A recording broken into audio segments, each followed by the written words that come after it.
എളുപ്പത്തിൽ നമുക്കൊരു സോസേജ് ഉണ്ടാക്കിയാലോ. അപ്പം ഞാൻ യൂസ് ചെയ്യുന്നത് യമ്മീസിൻ്റെ chicken cheese and onion sausage ആണ്.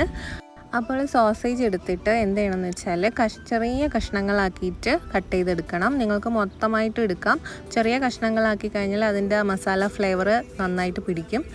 അപ്പോൾ ഞാൻ പൊതുവേ ഇങ്ങനെയാണ് ചെയ്യാറ്. പിന്നെ ഉപ്പിടുന്നുണ്ട്. ഉപ്പിടുന്ന സമയത്ത് വളരെ ശ്രദ്ധിച്ച് തന്നെ ഉപ്പിടുക. പിന്നെ പെപ്പർ പൗഡറും എന്നിട്ട് നന്നായിട്ട് മിക്സ് ചെയ്ത് യോജിപ്പിക്കുക. അതിനുശേഷം ഒരു പാൻ എടുത്തിട്ട് അതിൽ സൺഫ്ലവർ ഒഴിച്ചു കൊടുക്കുക. കോക്കനട്ട് ഓയിൽ യൂസ് ചെയ്യരുത്. എന്നിട്ട് ഓയിൽ നന്നായിട്ട് ചൂടായതിന് ശേഷം അതിലേക്ക് അരിഞ്ഞു വെച്ച സോസേജ് അതിലേക്ക് ഇട്ട് കൊടുക്കുക. എന്നിട്ടൊരു 5 മിനിറ്റ്സ് ഒക്കെ കുക്ക് ചെയ്താൽ മതിയാവും. ഇതുപോലെ ഗോൾഡൻ കളറാവുന്ന സമയത്ത് അതിലേക്ക് അരിഞ്ഞു വെച്ച സവാളയും അതുപോലെ തന്നെ പച്ചമുളകും ചേർക്കുക. ക്യാപ്സിക്കം ഉണ്ടെങ്കിൽ ക്യാപ്സിക്കവും ചേർക്കാം.